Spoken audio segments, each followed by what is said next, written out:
চুরি করে মশার কামড় খাইয়া ঘরের পিছনে গিয়ে কোরআন তেলাওয়াত শুনতো, তাদের ইমানের জজবা কেমন?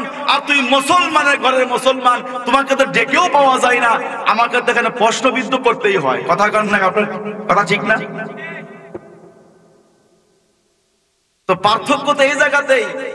আমার তো বড় অবাক লাগে, 1435 বছরের আগের কাফেররা তারা কোরআন তেলাওয়াত শুনছে ঘরের পিছনে গিয়া, আর আমরা এখন 1435 বছর পরে ডেকেও লোক পাই না। তাও আমাদের পরিচয়, আমার বাবা মুসলমান, দাদা মুসলমান, পর্দা মুসলমান, সে দাদাও মুসলমান, মানে আমাদের পরিচয় মুসলমানের ঘরের মুসলমান আমরা, অথচ ডাকলে হুজুর মাহফিলে আসবে না। ইসলামের একেবারে প্রাথমিক যুগ চলতেছিল, মাঝখান থেকে মুসলিম হলেন ওমর। দারুল আরকামের ভিতরে গিয়া ওমর ডেকে বলল, ইয়া রাসূলুল্লাহ, যদি আপনি অনুমতি দেন এই 10 জন লোককে নিয়ে আমি একটা মিছিল দেব, স্লোগান দেব, সেই স্লোগানে আমি পুরা মক্কা শহরকে মুখরিত করে বলবো সুবহানাল্লাহ। একটিবার বিষয়টা কত মারাত্মক একটা বিষয়, চারিপাশে শত্রু, মক্কার ভিতরে শত্রু দিয়ে ভরপুর, চারিপাশে কাফের মুরতাদ দিয়ে ভরা। সেখানে ওমর ডেকে বলতেছে 10 জন নিয়ে আমি স্লোগান দেব, 10 জন নিয়ে, 10 জন, 5 জন 5 জন 2 কাতার হবে, সবার সামনে আমি ওমর থাকবো, আমি আল্লাহু আকবারের এই স্লোগান দেব, আর 10 জন মানুষ এই স্লোগানে জবাব দিবে। বলে ওমরে ফারুক রাদিয়াল্লাহু তাআলা আনহু সেই 11 জন লোক নিয়ে স্লোগান দিতে মক্কার চত্বরে পৌঁছে গিয়েছেন। মক্কার চত্বরে দাঁড়িয়ে ভাষণ দিল, আমরা হাতে গোনা 11 জন, কে আসো তোমার বউকে বিধবা করতে চাও, আমি ওমরের সামনে আসো, কে আসো সন্তানকে ইয়াতীম করতে চাও, আমি ওমরের সামনে আসো। এইভাবে ওমরে ফারুক রাদিয়াল্লাহু তাআলা আনহু যখন উচ্চ কণ্ঠে মক্কার চত্বরে দাঁড়াইয়া পুরো মক্কাবাসীকে কেন্দ্র করে এই কথা বলেছিল, কোন কাফেরের সাহস হয় নাই ওমরের সামনে দাঁড়ানোর। বলি আমাদের মাহফিলের লোক যখন কম হবে না, তখন আমরা এই 10 জন মনে করে বক্তব্য দেই, 1000 লোকের দরকার নাই তো। আল্লাহ রাব্বুল আলামিন জান্নাত তৈরি করছেন, জাহান্নামও তৈরি করছেন, জাহান্নাম তো ভরতে হবে, কি করেন? আউযু বিল্লাহি মিনাশ শাইতানির রাজীম,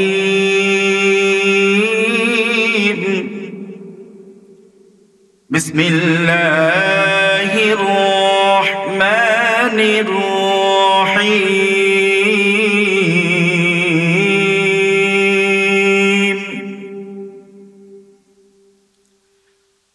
ওয়ানাদা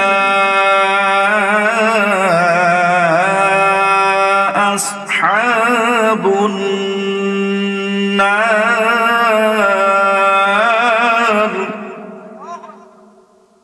আসহাবাল জান্নাহ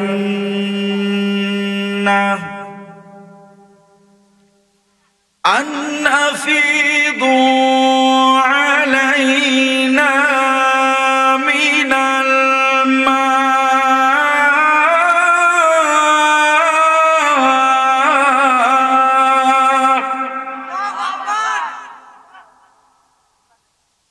أن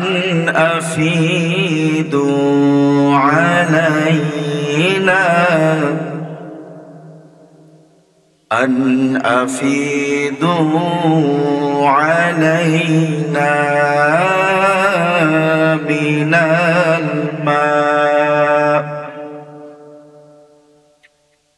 أو مما رزقكم الله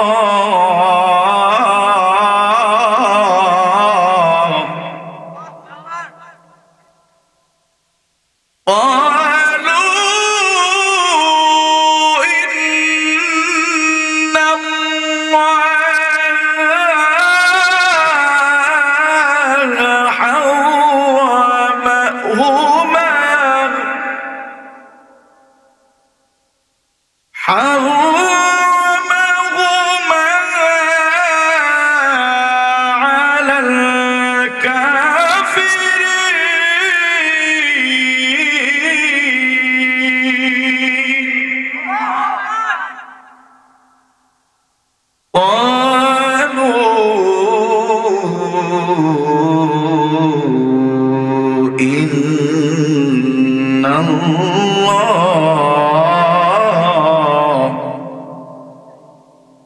حرمهما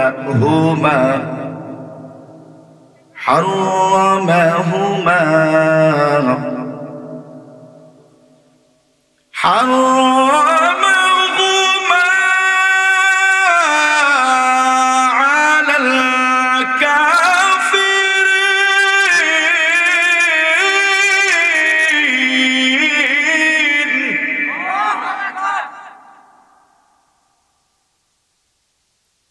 على الكافرين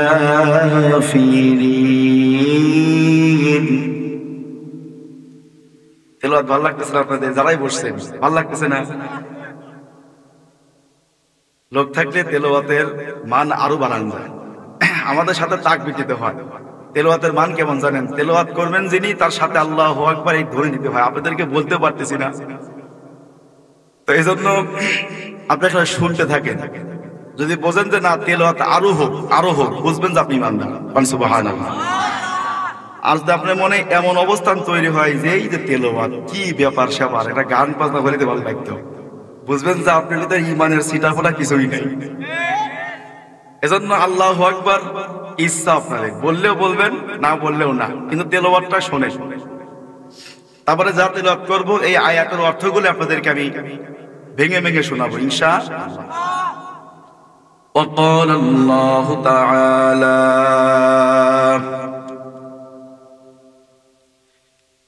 إن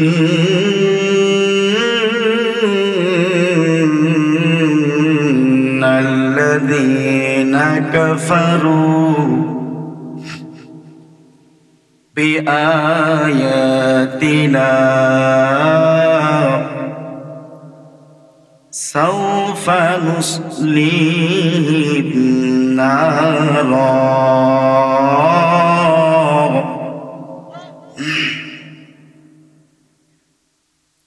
إن الذين كفروا بآياتنا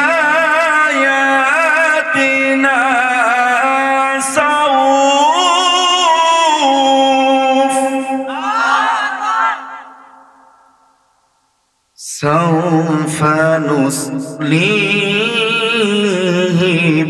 نارا। যদি আয়াতে কারিমা তেলাওয়াত করা হতো সৌদিয়ান দেশে, আরবিক রাষ্ট্রে, যারা আরবি বোঝে, দেখতেন তাদের চোখ দিয়ে পানি বের না হলেও অন্তরটা আল্লাহর ভয়তে কাঁপত।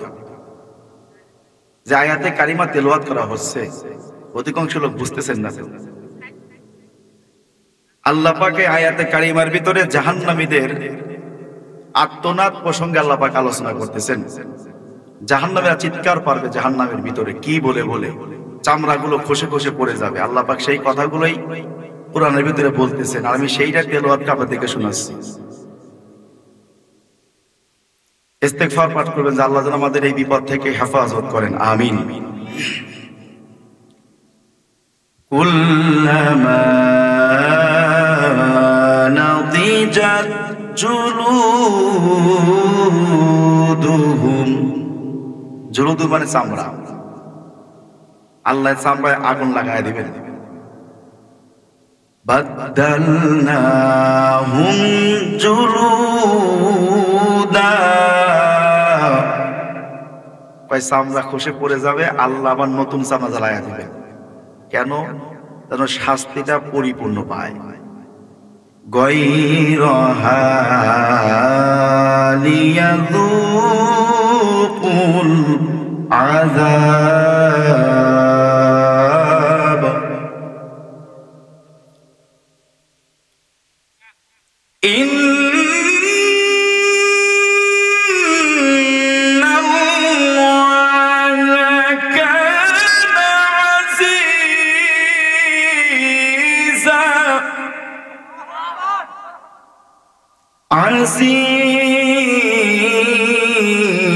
আজিজান হাকীমা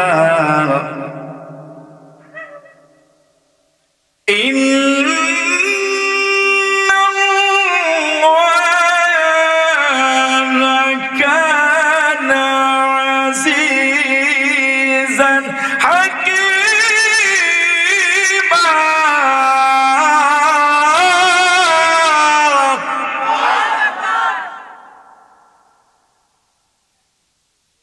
عزيزا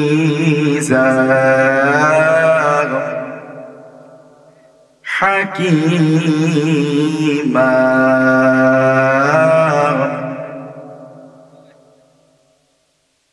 وقال الله تعالى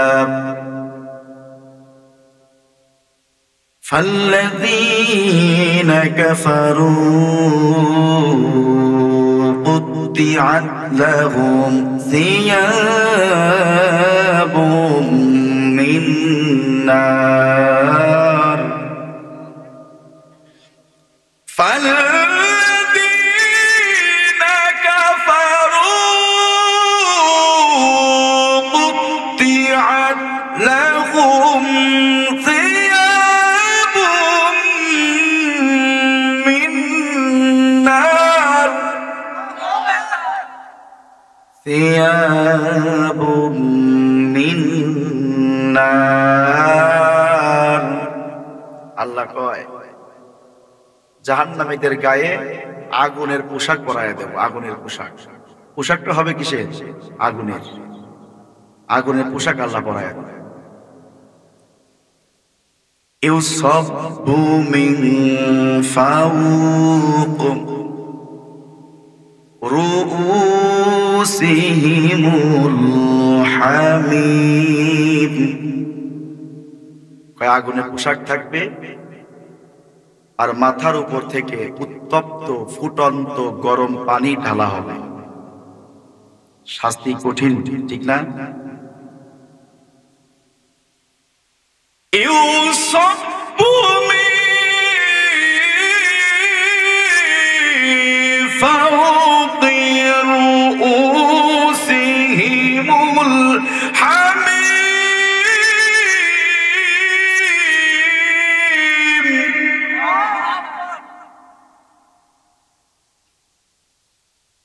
وقال الله تعالى كمن هو خالد في النار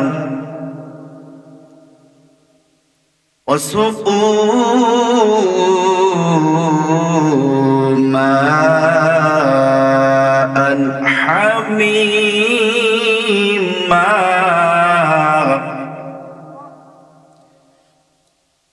وسقوا ماء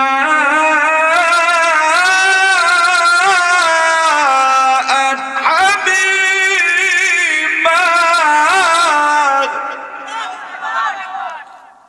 আল্লাহ কয় ফুটন্ত গরম পানি পান করাবো, পেটের নাড়িভুড়িগুলো কেটে শূন্য বিশূন্য হয়ে যাবে।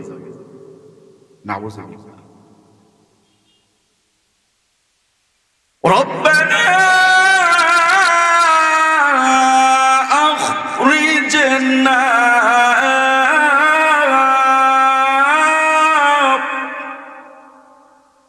ওরা বলবে আল্লাহ জাহান্নাম থেকে বের করেন, বুঝতে পারছি অন্যায় করছি, না'মালু সালিহান, এখন নেক কাজ করো, এখন ভালো কাজ করো, আর গুনার কাজ করব না, আমাদেরকে জাহান্নাম থেকে বের করে দুনিয়া আরেকবার পাঠান। কথা বুঝতেছেন আপনারা? আওয়ালাম নুআম্মিরকুম, অতীতে যা করছিলাম তা আর করব, গায়রাল্লাযী কুন্না না'মাল, অতীতে অনেক পাপ করছি আর করব না, এখন জাহান্নাম থেকে বের করে। আল্লাহ জবাব দিবেন, আওয়ালাম নুআম্মিরকুম মা ইয়াতাযাক্কারু ফী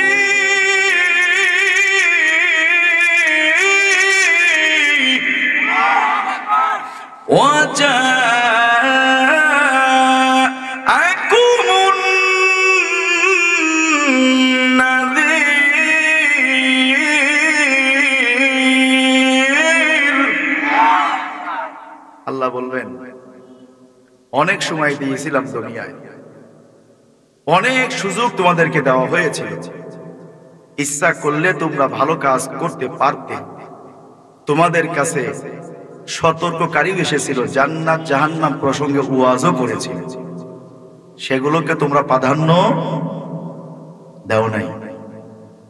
এর থেকে চমৎকার কোন ওয়াজ আছে কোন? আয়াতগুলো শুনতে ভালো লাগতেছে না আপনাদের? তাসলা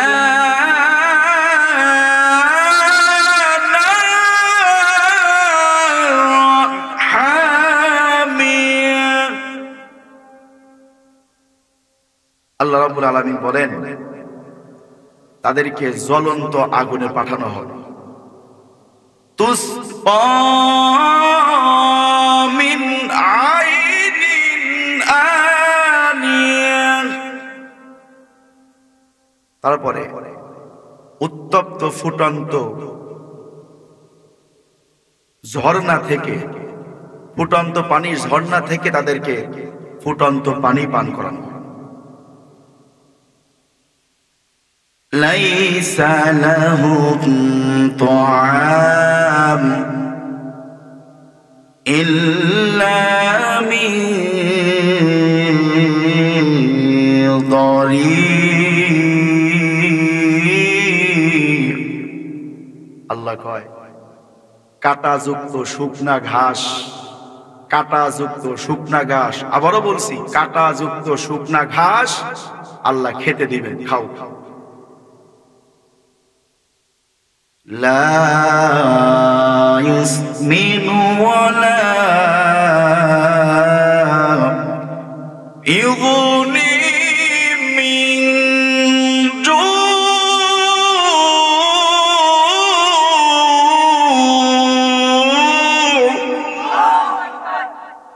সেই কাঁটাযুক্ত শুকনা ঘাস খেয়ে তাদের ক্ষুধা নিবারণ হবে না, যন্ত্রণা আরো বেশি বেড়ে যাবে। লা ইয়ামুতু ফিহা ওয়ালা ইয়াহইয়া।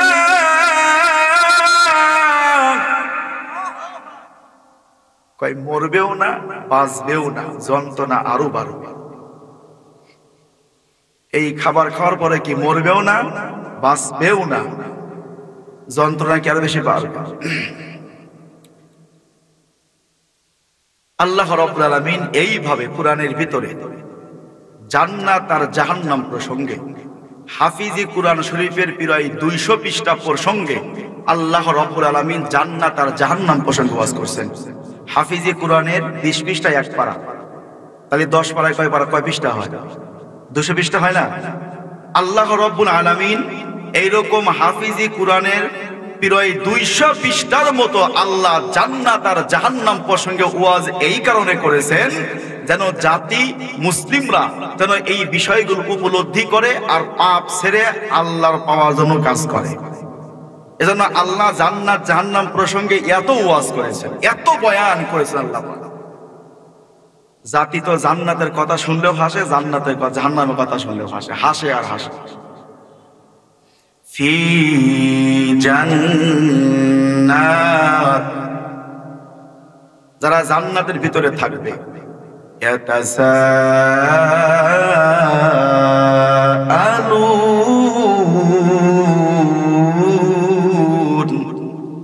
এই জান্নাতীরা আলোচনা করবে জান্নাতের ভিতরে, একসাথে সব জান্নাতীরা বসে বসে কি গবেষণা করবে, আলোচনা করবে। কাদের নিয়ে?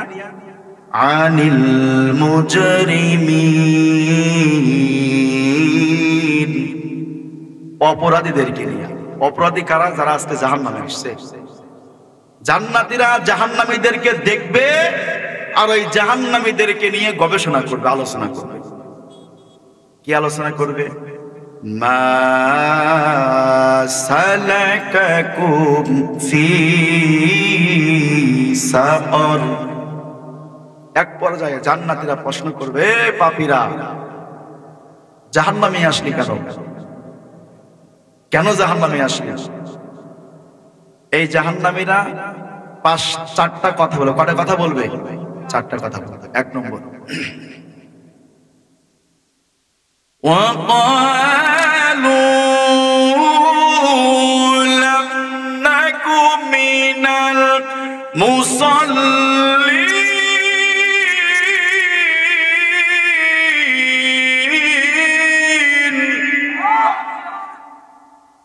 বলতেছে আমরা নামাজি ছিলাম না। ও জান্নাতীরা শোনো, আমরা কি নামাজি ছিলাম না। আর দুই নম্বর বলতেছে ওয়ালাম নাকুনু তুইমুল মিসকিন। দুই নম্বর কারণ হলো আমরা মিসকিনদের খাবার দিতাম না, খাবার দেওয়ার ব্যাপারে উৎসাহিত করতাম না। তিন নম্বর বলতেছে وَكُنَّا نَخُوضُ مَعَ الْخَائِضِينَ।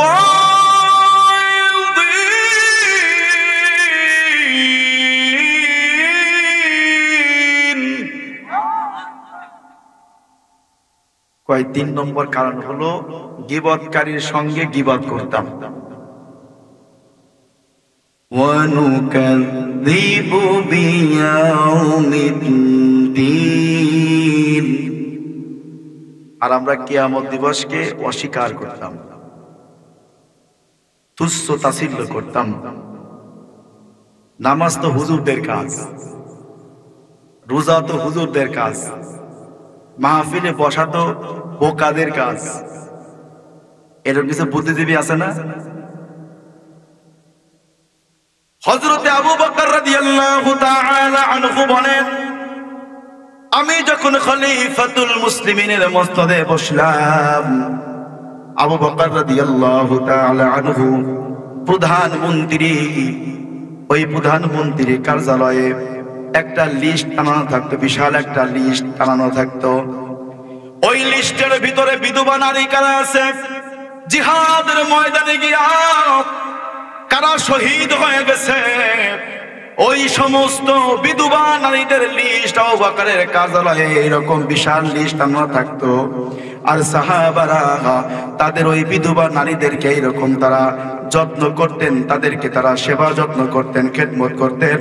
হযরত আবু বকর রাদিয়াল্লাহু তাআলা আনহুর ওই কার্যালয়ে যেই বিধবা নারীদের লিস্ট ছিল, ওই লিস্টের ভিতরে সব নারীদের কাতারে একটা টিক চিহ্ন দেওয়া থাকতো। বলে যেই নারীর সেবা করা হয়, যেই নারীর খেদমত করা হয়, ওই নারীর কাছে একটা টিক চিহ্ন দেওয়া থাকতো। এই কারণে টিক চিহ্ন দেওয়া থাকতো যে এই নারীকে খেদমত করার জন্য কেউ না কেউ আছে। এই জন্য ওই নারীকে বাদ দিয়া যেই নারী বরাবর কোন টিক চিহ্ন নাই, ওইখানে সাহাবারা এইরকম নাম খুঁজে বেড়াইতো।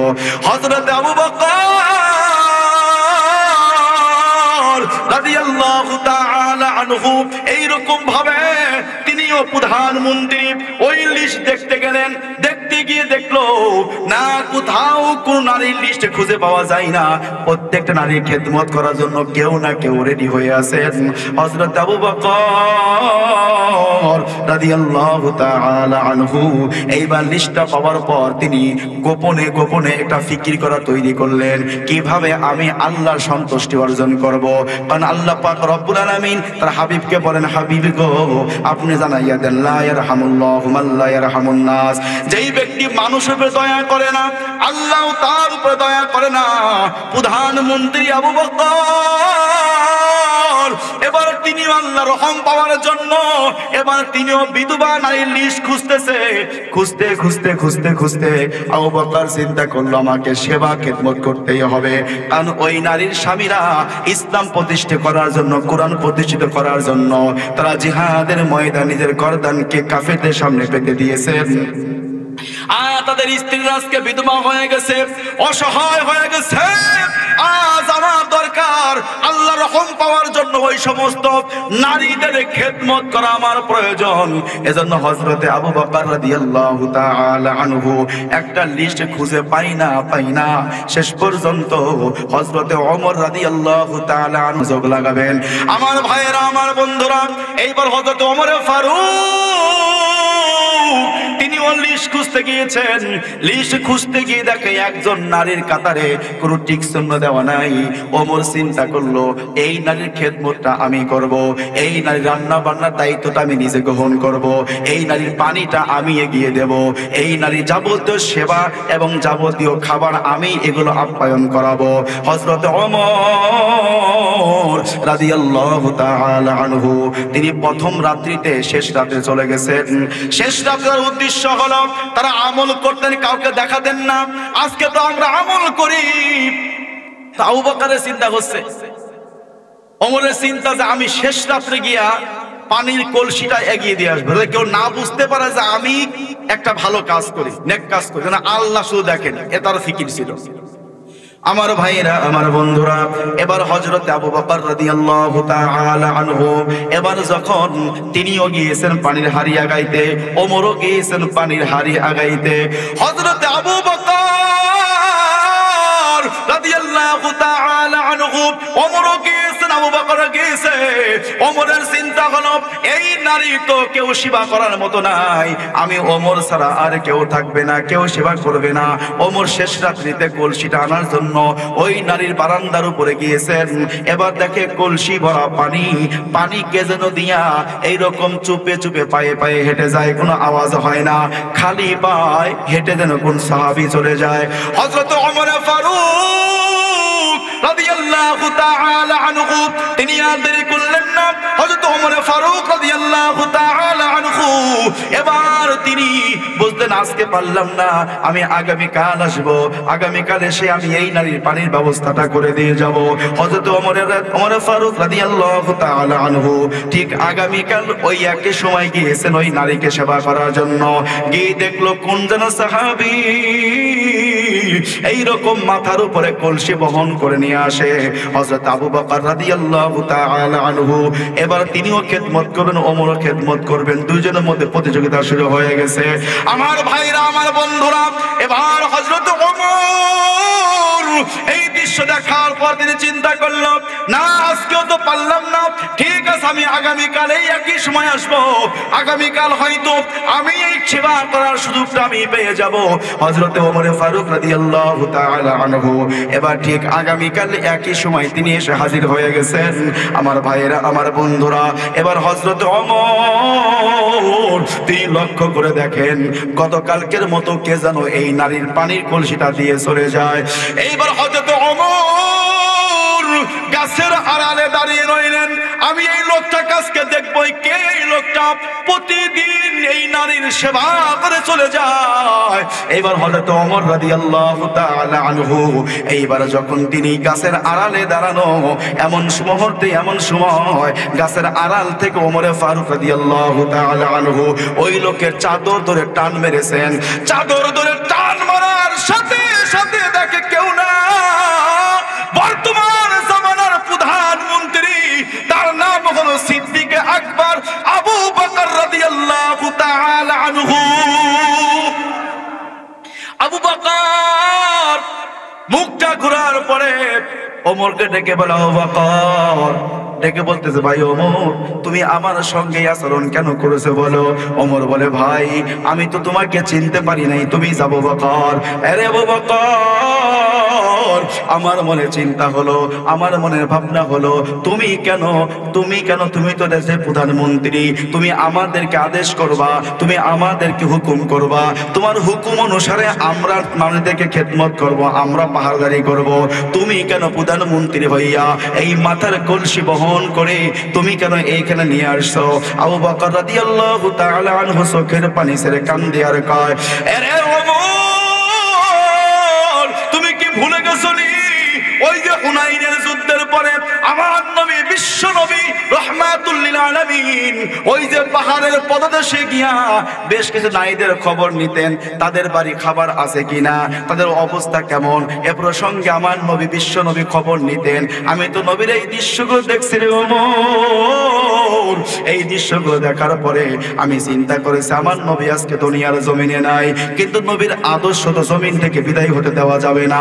এজন্য আমিও বকর নবীর ওই দৃশ্যগুলো দেখার পরে আমিও চিন্তা করলাম আমি প্রধানমন্ত্রী, এটা আমার বড় প্রমাণ নয়। আমার প্রমাণ হওয়া দরকার লা ইয়ারহামুল্লাহু মান লা ইয়ারহামুন নাস। আল্লাহ তো তার উপরে দয়া করে যে ব্যক্তি মানুষের উপরে দয়া করে। এই যে নারী আমার ঘরে আমার কার্যালয়ে এই নারীর একটা লিস্ট আছে, এই লিস্টের ভেতরে দেখলাম সব নারীদের টিক চিহ্ন দেওয়া, কিন্তু একজন নারী টিক চিহ্ন নাই। আমি চিন্তা করলাম এই টিক চিহ্ন দেওয়া ছাড়াই আমি কিছু আমল করে আসি, আল্লাহ পাকের দয়া নিয়ে আসি। আরে ওমর, সেই দিন থেকে আমি এই নারীর খেদমত করা শুরু করে দিয়েছি। জোরে কোন সুবহানাল্লাহ। আমার ভাইয়েরা, আমার বন্ধুরা, ওমর চোখের পানি ছেড়ে কান্দে আর কয়, আরে আবু বকর, তোমার মুখের দিকে তাকানো যায় না, কারণ তোমার চোখের দিকে তাকানো যায় না, তোমার চোখের নিচ দিয়ে কালো কালো দাগ পড়ে গেছে। আবু বকর কেন বলো বলো? আবু বকর ডেকে বলো, ওমর শোনো, আমার চোখের নিচ দিয়ে কেন কালো দাগ পড়ে গেছে? আমি তো ইসলাম চিনতাম না, কোরআন চিনতাম না, মানবতা কারে কয়, আমি আবু বকর এগুলো চিনতাম না। কিন্তু বিশ্ব নবী আমাকে যেদিন ইসলামে দাওয়াত দিয়েছেন সেদিন থেকে আমি কালিমা পড়ে মুসলমান হয়ে গেছি। বিশ্ব নবীর সাথে আমি দীর্ঘ সময় সফর করেছি, এমনকি মক্কা থেকে হিজরত করে মদিনা পর্যন্ত আমি গিয়েছি। আমার নবীকে আমি এত ভালোবাসতাম, ওই মক্কার জমিনে যখন কাফেররা আমার নবীকে পিটলো, মারলো, মারতে মারতে একবার যায় কাফেরদের এইরকম খরম দিয়া, জুতা দিয়া আমি আবু বকরের মুখের উপরে বারংবার আঘাত করতেছিল। আরে তুমি কি জানো নি ওই কাবার চত্বরে যারা এখানে হাজী সাহেব আছেন তারা ভালো করে বুঝবেন, কাবার চত্বরে হযরত ওমর আবু বকর ডেকে বলে, ওমর রে, ওই কাবার চত্বরে পারে দাঁড়াইয়া তখন কাফেররা আমার নবীকে দেখলো। আমার নবীকে দেখার পরে কাফেররা সবাই সম্মিলিত ভাবে একত্রিত হইয়া এরকম চারিপাশ থেকে যখন কাফেররা এক হয়ে যখন আমার উপরে আক্রমণ করা শুরু করলো, আমি মার খেতে খেতে খেতে খেতে এমন একটা অবস্থান হয়ে গেল। আমার বন্ধুরা, আমার ভাইয়েরা, আবু বকর ডেকে বলে, ওমর, মারতে মারতে দেখলাম নবীকে জমিনের উপর একবারে বিছায়া ফেলছে। আমি আবু বকর রাসূলের উপরে পড়ে গেলাম। আমি বললাম, আমাকে মারো, যত মারা দরকার আমাকে মারো, নবীকে মেরো না। এত সুন্দর মানুষকে তোমরা কেমনে মারো? যেই মানুষের দিকে তাকাইলে মায়া লাগে, যেই মানুষের দিকে তাকাইলে ক্ষুধা নিবারণ হয়ে যায়, যেই মানুষকে দেখলে দেখতেই মনে চায়, এত সুন্দর মানুষকে তোমরা কেমনে মারো? আরে আবু বকর, আমি ওই দিন থেকেই তো আমি আবু বকর নবীর প্রতি নিজের জীবনকে উৎসর্গ করে দিয়েছিলাম। ওমর রে, আমার কাছে ভালো করে শোনো। এবার আবু বকর ডেকে বলো, ওমর, তুমি কি জানো নি আমার নবীকে যখন মারতে শুরু করলো, পর্যায়ে যখন আমি এরকম রাসূলের উপর আমি সাপোর্ট হয়ে পড়ে গেলাম, এইবারে কাফেররা, বেঈমানেরা আমাকে এরকম উঠে বসালো। বসানোর পরে পায়ের জুতাগুলো খুললো। পায়ের জুতাগুলো খোলার পরে আমি আবু বকরের মুখের উপরে মারতে মারতে আমার চামড়াগুলো খুলে ফেলেছিল, এরকম রক্তাক্ত করে ফেলেছিল। মারতে মারতে আমি আবু বকর যখন আমার হুঁশ নাই, বেহুশ হয়ে আমি জমিনে পড়ে গেলাম। কাফের বেঈমানেরা আমাদের দুইজনকে রেখে কাফেররা চলে গেল। কিছুক্ষণ পরে পুরা মক্কায় খবর হয়ে গেল আবু বকর আর মুহাম্মদ সাল্লাল্লাহু আলাইহি ওয়াসাল্লামকে বেদমভাবে মারপিট করা হয়েছে, তারা হয়তো বাঁচবেই না, মারা যাবে, এমন একটা কথা এরকম প্রচার হয়ে গেল। আমার ভাইরা, আমার বন্ধুরা, এবার হযরত ওমরকে শোনায়, আরে ওমর, কিছুক্ষণ পর দেখলাম আমার বাড়ি থেকে কিছু মানুষ আমাকে নিতে আসলো। আমাকে যখন নিয়ে যাওয়ার পরে আমাকে যখন এভাবে ট্রিটমেন্ট করা শুরু করলো, একদিন নয়, 2 দিন নয়, প্রায় 7 দিন পর্যন্ত আমাকে ট্রিটমেন্ট করার পরে আমি আবু বকর উঠে বসার মতো একটা অবস্থান তৈরি হলো। তারপরে আমার বাড়ির লোকেরা আমার সামনে 1 গ্লাস দুধ আনলেন। আরে আবু বকর, এই 1 গ্লাস দুধ তুমি পান করো, কারণ তুমি অসুস্থ, 7 দিন পর্যন্ত তোমার পেটে কোনো খাবার যায় না। আবু বকর দেখো বলে, ওমর রে, আমি আবু বকর তখন বলেছিলাম আমার নবীও তো অসুস্থ, আমার নবী কেমন আছে? আমার নবীর অবস্থা কেমন, আমার নবী বেঁচে আছে না মারা গেছে, আমার নবীর হালত না জানা পর্যন্ত আমি আবু বকর মুখে কিছুই দেব না। আল্লাহু আকবার বলেন। এই হলো আবু বকরের ভালোবাসা। আমার ভাইরা, আমার বন্ধুরা, আল্লাহ রাব্বুল আলামিন বলেন, ইয়া আইয়ুহাল্লাযীনা আমানু আতিউল্লাহ ওয়া আতিউর রাসূল।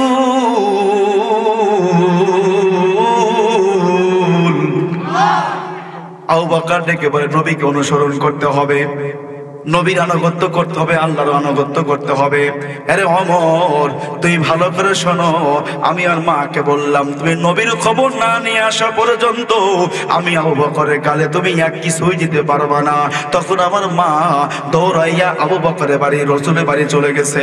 তখন আমার মা মুসলমান হন নাই, তখনও বেধর্মী, কিন্তু ছেলের মুখে এক গিলাস দুধ পান করানোর জন্য মা দৌড়াইয়া চলে গেছে এবার রসুলের দরবারে। এইবারে কি দেখে নবীজি অসুস্থ, তিনিও মাজুর। এইবার আবু বকরের মা এইবার দৌড়ে এসে বলে, আরে আবু বকর, তোমার ভালোবাসার পত্র মুহাম্মদ সাল্লাল্লাহু আলাইহি ওয়াসাল্লাম তিনিও বিছানা থেকে উঠতে পারে নাই আবু বকর, কিন্তু তুমি যদি যাও, তুমি গেলেই মনে হয় নবী সুস্থ হয়ে যাবে। এইবার আবু বকরের মা আবু বকরকে লইয়া কাঁধের উপরে ভর করে নিয়া এইবার নবীজি দরবারে পর্যন্ত নিয়ে যাওয়ার পর আবু বকর দরজার পাশ থেকে নবীকে সালাম দেয়, আসসালামু আলাইকা ইয়া রাসূলুল্লাহ, আসসালামু আলাইকা ইয়া হাবিবাল্লাহ, আসসালামু আলাইকা ইয়া শাফিউল মুযনিবিন। এই বলে বলে আবু বকর দরজার পাশ থেকে সালাম দেয়। আমার নবী ওই বিছানা থেকে আবু বকরকে ডাকা, আবু বকর, আমি তো তোমার অপেক্ষাতেই আছি, তুমি কখন আমার বাসায় আসবা, তুমি আসলেই আমি সুস্থ হয়ে যাব। এইবার হযরত আবু বকর ডেকে বলে, ওমর রে, এই যে আমার চোখের নিচের কালো দাগ, যেদিন নবীজি পৃথিবী থেকে বিদায় নিয়ে চলে গেছে, আরে ওমর, তোমরা দেখেছো আমার চোখে কোনো পানি ছিল না, আমার চোখে কোনো পানি গড়াইয়া পড়ে নাই, তোমরা মনে করছো নবীর মায়া বুঝি আমার ভেতরে নাই। না না, নবীর ভালোবাসার মহব্বত আমার অন্তরে এত বেশি ছিল, আমি নিজের অন্তরটা আমার কাঁদতে কাঁদতে কলিজাটা পড়ে গেছে রে ওমর। আরে ওমর, আমার চোখের পানি না, আমার কলিজাটা তোমাকে দেখাইতে পারতাম, নবী যেদিন পৃথিবী থেকে বিদায় নিয়ে চলে গেছে, একটা রাত পর্যন্ত আমি ঘুমাই না, আমার বিছানার উপরে একটা চাদর আছে, টানানো একটা চাদর আছে। আবু বকর নিজে বলেন বিছানার উপরে একটা চাদর আছে। এইরকম আবু বকর যখন ঘুমাইতো রাত্রি বেলায়, যখন হাম ছাড়তে এইভাবে যখন এইরকম করতো, এইবার আবু বকর ডেকে বলে, কি দেখো, ওই চাদরটাও কালো কুচ্ছিত হয়ে গেছে, আমার অন্তরটা তো পুরে ছারখার হয়ে গেছে, নবী নাই, আমার নবী পৃথিবীতে নাই, আমি আবু বকর এটা সহ্য করতেই পারি না। ওই যে বেলাল আমার কাছ থেকে চলে গেল, দামেস্কের দিকে চলে গেল, বেলাল তো এরকম আশেক হইয়া বেলাল রাদিয়াল্লাহু তাআলা টুপলা বেদার পরে আমার কাছে এসে বলল, আবু বকর, আমাকে বিদায় দিয়ে দাও, আমি এই মদিনায় থাকবো না। আবু বকর ডেকে বলে, কেন কেন মদিনায় থাকবো না কেন? বেলাল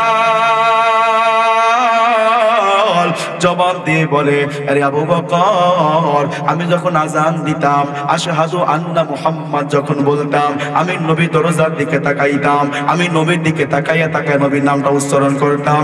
আরে আবু বকর, আজকে নবী নাই, আজকে নবী নাই, আমি এই মদিনায় নবীর রওজা দেখতে পারবো না, নবীর কবর আমি দেখতে পারবো না, এজন্য আমি আর মদিনায় থাকবো না, আমাকে বিদায় দিয়ে দাও। আবু বকর ডেকে বলে, যেদিন বেলাল এইরকম ভাবে আমার কাছে এই মদিনা থেকে যাওয়ার জন্য বিদায় চাচ্ছিল, ওই দিন আমার মনে এত আবেগ চাপলো, আমি আবু বকর কিসের ঘুম, আমার আবু বকরের মনে কোনো ঘুম ছিল না, ওই দিন আমি এত বেশি হাম ছেড়েছিলাম, আমার কলিজাটা পুরে সারখারা হয়ে গেছে, যে আমি নবীকে সব থেকে বেশি ভালোবাসতাম, বেলালকে তো আমি আজাদ করে দিয়েছিলাম, করেছিলাম, সেই বেলাল যদি এত ভালোবাসতে পারে তাহলে আমি আবু বকর কেমন ভালোবাসা দরকার। এই বলে বলে আবু বকর ওমরকে শোনায়, আর ওমরকে ডেকে বলে, ওমর রে, এই যে সব কিছু করি শুধুমাত্র কেবলমাত্র একমাত্র আল্লাহর জন্যই করি। জোরে কোন সুবহানাল্লাহ। এজন্য মুসলমান ভাইয়েরা, আমার বন্ধুরা, গভীর মনোযোগ লাগাবেন। সময় বেশি দিব না, অতীব সংক্ষিপ্ত সময়ের মধ্যে দিয়ে কথা সমাপ্ত করে দিব। আমার ভাইরা, আমার বন্ধুরা, আবু বকর রাদিয়াল্লাহু তাআলা আনহু কান্দে, ওমর কান্দে, উসমান কান্দে, আলী কান্দে, খালিদ ইবনে ওয়ালিদ কান্দে। কেন কান্দে, কি জন্য কান্দে? বলে এই সাহাবারা যখন জাহান্নাম প্রসঙ্গে আলোচনা শুনতো, এই সাহাবারা জাহান্নামের ওয়াজ শুনতো, আর দুই চোখের পানি ছেড়ে ছেড়ে সাহাবারা কান্দতো। নবীজি যেদিন তেলাওয়াত করতেছিলেন, ওয়াসিকাল লাযীনা কাফারু ইলা জাহান্নাম যুমারা,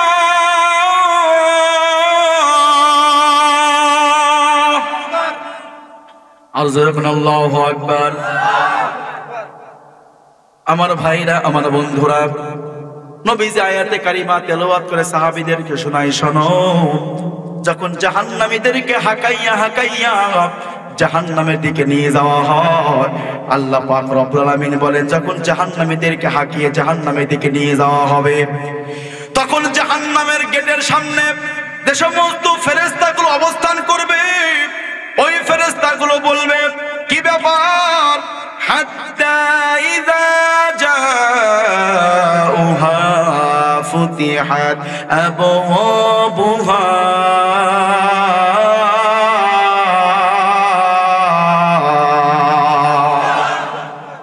আল্লাহ রাব্বুল আলামিন বলেন, ওই সময় জাহান্নামের ফেরেশতাগুলো প্রশ্ন করবে, কি ব্যাপার, তোমরা জাহান্নামে আসলে কেন? তোমাদের কাছে কি সতর্ককারী যায় নাই?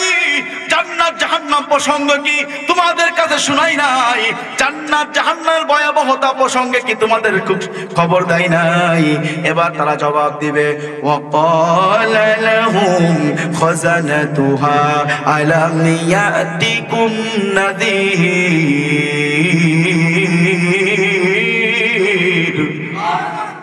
এবার জাহান্নামে জবাব দিয়ে বলবে, এবার জাহান্নামীদেরকে প্রশ্ন করবে, রাসূল কি তোমাদের কাছে আসে নাই? কুরআন কি তোমাদেরকে তেলাওয়াত করে শোনানো হয় নাই? এমনকি তোমাদের কাছে সতর্ককারী আসে নাই? জান্নাত জাহান্নাম প্রসঙ্গে ওয়াজ করে তোমাদেরকে শোনাই নাই? এবার তারা তাদের ভাষায় জবাব দিবে, শোনো, আমাদের কাছে এসেছিল। এমনকি তারা বলবে, ক্বালু বালা ওয়ালাকিন হাক্কাত কালিমাতুল আযাবি আলাল কাফিরিন।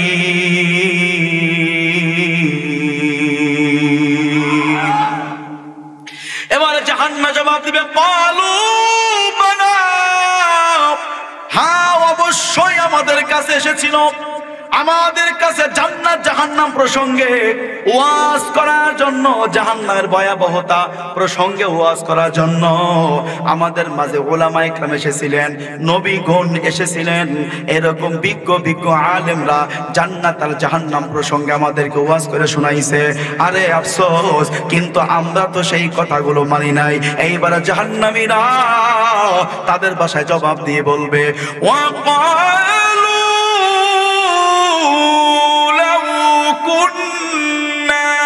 নাসমাউ আও নাকিলু মা কুন্না ফি আসহাবিস সাঈর। আর যখন আল্লাহু আকবার। আমার ভাইয়েরা, আমার বন্ধুরা, এবারে জাহান্নামীরা বলবে, হায় আফসোস, নাসমাউ আও নাকিলু, যদি কথাগুলো আমরা শুনতাম, বিবেক দিয়ে চিন্তা করতাম তাহলে আজকে জাহান্নামীদের অন্তর্ভুক্ত আমাদেরকে হতে হতো না। এই বলে বলে জাহান্নামীরা ওই জাহান্নামের দ্বার প্রান্তে চিৎকার করবে, আর আল্লাহ রাব্বুল আলামিন বলবেন জাহান্নামীদের জন্য জাহান্নামের দরজাগুলো খুলে দাও। আমার ভাইরা, আমার বন্ধুরা, একের পর এক যখন জাহান্নামীদেরকে জাহান্নামের দিকে নিক্ষিপ্ত করা হবে, আল্লাহ পাক সূরাতুল মুলুকের ভিতরে বিস্তারিত আলোচনা করেছেন, কুল্লামা উলকিয়া ফিহা ফাওজুন সালাহুম খাযানাতুহা আলাম ইয়াতিকুম নাযির। যখন জাহান্নামীদেরকে এইরকম জাহান্নামে নিক্ষেপ করা হবে, ওই সময় জাহান্নামের ফেরেশতারা প্রশ্ন করবে, কি ব্যাপার জাহান্নামে আসলে কেন? তোদের কাছে সতর্ককারী যাই নাই, জাহান্নাম প্রসঙ্গে ওয়াজ করে নাই? তারপরে ক্বালু বালা, হ্যাঁ আমাদের কাছে এসেছিল, কদ জাআনা নাযির, সতর্ককারী আমাদের কাছে এসেছিল, কিন্তু আমরা তাদেরকে কি মনে করতাম? আল্লাহ পাক সে জবাবটাও দিয়ে দিয়েছেন।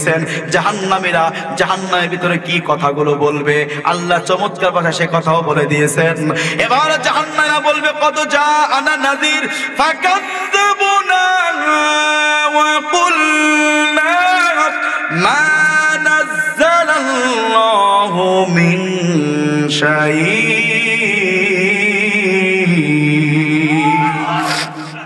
এবার জাহান্নামীরা বলবে ফাকাযযাবুনা, আমরা ওয়াজগুলো মিথ্যা মনে করেছিলাম, জাহান্নামকে আমরা মিথ্যা প্রতিপন্ন করেছিলাম, জাহান্নাম ব্যাপারে আমরা বিশ্বাস করতাম না।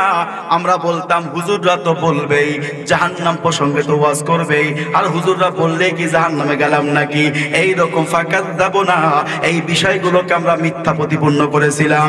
আমরা আরো বলেছিলাম ওয়াকুলনা মা নাযালাল্লাহু মিন শাই, যে আল্লাহর পক্ষ থেকে কোনো কিছু নাজিল হয় নাই, কুরআন নাজিল হয় নাই, আল্লাহর পক্ষ থেকে ওহী কুরআন নিয়ে আসে নাই। বলে এই রকম পাপী মুসলমানদের ভিতরে আছে না? না। ও মুসলমান, আপনি অবাক হয়ে যাবেন, আজকে আমাদের সমাজের কিছু মুসলমান এইরকম চায়ের দোকানে বসে বসে উলামায়ে কেরামদেরকে নিয়ে ঠাট্টা বিদ্রুপ করার মতো বক্তা আছে না? নাই। উলামায়ে কেরামদেরকে নিয়ে যারা এরকম ঠাট্টা বিদ্রুপ করে চায়ের দোকানে বসে, এইরকম চোখের সামনে সিনেমা, আর এরকম মুখে বিড়ি, আর এরকম দেখবেন অশ্লীল গান বাজনা দেখে, আর ওয়াজও করে। এখনকার হুজুররা কি হুজুর নাকি? কথা কয় না। আমার কাছে দলিল আছে তোমাদের ব্যাপারে, আমার আওয়াজ যারা পাও তারা আজকে এখানটা একটা দলিল নিয়ে নাও। আমি এ কথা বলবো, মুহাম্মদ সাল্লাল্লাহু আলাইহি ওয়াসাল্লামকে 1435 বছর পূর্বে ওই কাফেররাও এইরকম নবীকে টিরোধার করেছেন, বিঠাট্টা বিদ্রুপ করেছেন। দলিল কোন জায়গায়? সূরাতুল ফুরকান। আল্লাহ পাক বলেন ওয়াকালু মালি হাদার রাসূল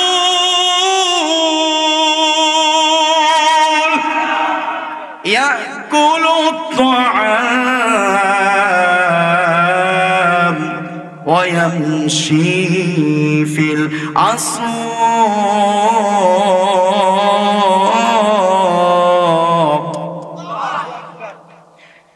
বলে 1435 বছর পূর্বের কাফেররা বলতো, এ কেমন নবী, এ কেমন রাসূল, ভালো করে মিলান, এ কেমন হুজুর। ওই 1435 বছর পূর্বেও কাফেররা বলতো, এ কেমন রাসূল, ইয়াকুলু তাআম, নবী দেখি খাবারও খায়, নবী তো তিনি হবে, তিনি খাবার খাবেন না। কাফেররা বলতো নবী দেখি এমন নবী খাবারও খায়, আবার আসওয়াক, আবার বাজারেও যায়, নবী হতে পারে না। বলে কাফেররা নবীকে ভুল ধরবেন, ভুল ধরা কোনো খুঁত খুঁজে পাই না। এজন্য খুঁত খুঁজে পাইছে কি, নবী কেন খাবার খাবেন, নবী কেন বাজারে যাবেন, এই কথাগুলো কাফের বেঈমানরা 1435 বছর নবীকেই বলতো। আমার ভাইয়ারা, এমন কিছু বক্তা আছে চায়ের দোকানের বক্তা, তারা বলে হুজুর কে, হুজুর তো আমরাই, হুজুর বলা জায়েজ নাই, আছে না নাই? এইরকম ফতোয়াবাজি করার মতো লোক সমাজের অভাব নাই।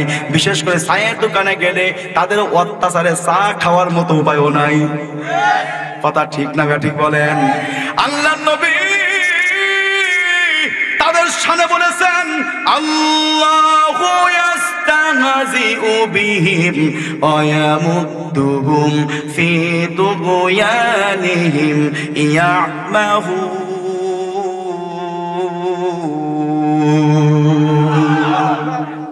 আল্লাহ রাব্বুল আলামিন নবী যারা ঈমানদারকে নিয়ে ঠাট্টা বিদ্রুপ করবে, ইমানদারদেরকে হাসির পাত্র বানাবে। কথাগুলো ভালো করে একটু বোঝার চেষ্টা করেন। যেহেতু আমি একটা সময় বেঁধে নিয়েছি, এই সময়ের ভিতরে কথাটা সাজানোর চেষ্টা করতেছি। আল্লাহ পাক কয় নবী উম্মতকে জানাইয়া দেন, যারা এভাবে ইমানদারকে ঠাট্টা বিদ্রুপের বস্তু বানাবে, ইমানদারদেরকে না হাসি রহস্য করবে, আপনি তাদেরকে জানাইয়া দেন আমি আল্লাহ ওই বেঈমানদেরকে নিয়ে হাসি রহস্য করি। জোরে কন্যা আউযুবিল্লাহ। তাহলে ইমানদারকে নিয়ে হাসি রহস্য করলে আল্লাহ বলে আমি ইমানদারের পক্ষ হইয়া ওই বেঈমানকে নিয়েই আমি হাসি রহস্য করি। জোরে কন্যা আউযুবিল্লাহ। তাহলে এখান থেকে প্রমাণিত হয় ইমানদারদের পক্ষে কে আছেন?